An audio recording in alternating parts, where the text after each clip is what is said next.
Assim como uma empresa pode demitir por justa causa, o trabalhador também tem direito quando o empregador comete falta grave. É a chamada rescisão indireta, que garante ao funcionário todos os direitos de uma demissão sem justa causa, como aviso prévio, FGTS, com multa e seguro-desemprego. A rescisão indireta ocorre quando o empregado rompe o contrato de trabalho devido à falta grave cometida pelo empregador. Nós conversamos com Marcelo Amaral, que é advogado trabalhista, e explicou melhor sobre essa questão. A rescisão direta, ela é um instrumento que o empregado tem, uma possibilidade do empregado entrar com processo judicial trabalhista contra o empregador quando o empregador comete alguma falta grave. Por exemplo, o empregador fica alguns meses com habitualidade sem pagar o salário, ou não paga, não deposita o FGTS. Esses são alguns exemplos de falta grave que levam ao pedido de rescisão indireta, por parte, logicamente, do empregado.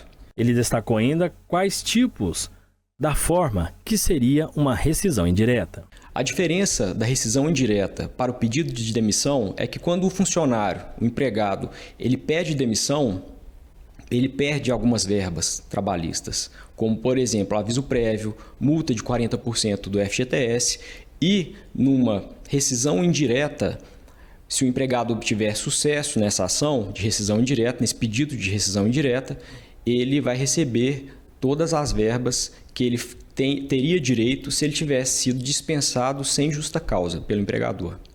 Sobre a saída imediata do trabalho, ele ressaltou que cada caso é um caso.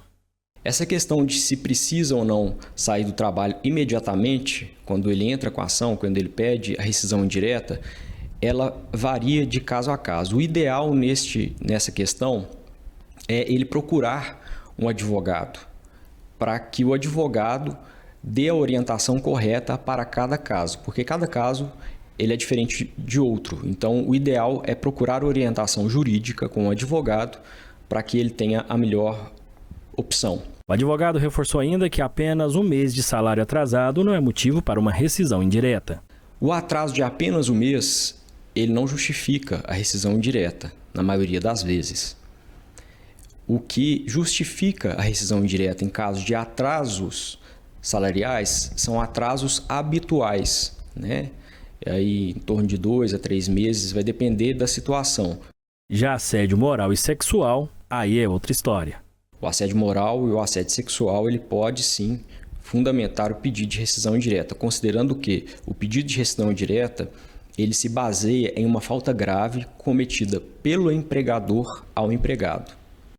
A forma correta, de acordo com o advogado, é prevenir guardando documentos para que, caso seja necessário, sirva como provas.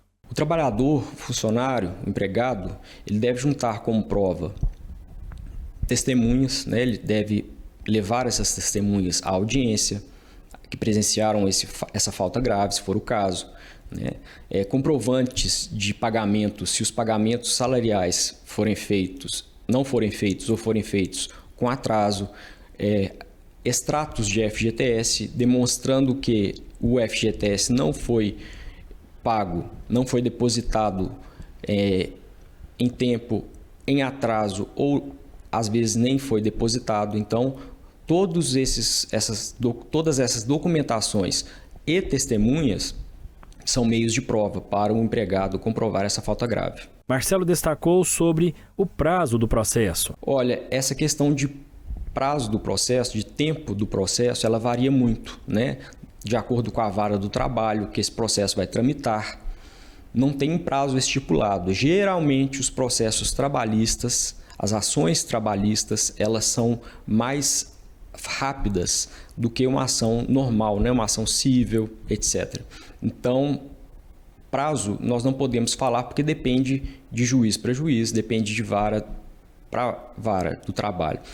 Com relação ao tempo, o funcionário ele tem até 2 anos depois que ele é desligado, que ele é dispensado para entrar com a ação. No caso de rescisão indireta, como eu havia dito, é importante que o funcionário, o empregado, ele procure orientação jurídica com um advogado, se possível, especialista nessa área em direito do trabalho, para que o advogado o oriente para que seja tomada a melhor estratégia. Então, como se trata de uma rescisão indireta, o advogado quem vai falar se ele deverá continuar trabalhando ou não, ele para de trabalhar, para de comparecer à empresa e entra com a ação. Isso é caso a caso, vai depender do qual que é a demanda do que aconteceu com o empregado. O advogado faz um alerta da maneira errada em que os trabalhadores têm agido ultimamente. O maior erro do trabalhador, nesses casos de rescisão indireta, é tomar uma decisão, tomar uma atitude perante o empregador sem a orientação de um advogado. Por quê? Porque dependendo dessa atitude que ele tomar, ele pode, não é que ele vai, mas ele pode perder os direitos dele. E ele pode, consequentemente, ser prejudicado. Então, é muito importante que, antes de qualquer tomada de atitude, ele procure um especialista, um advogado.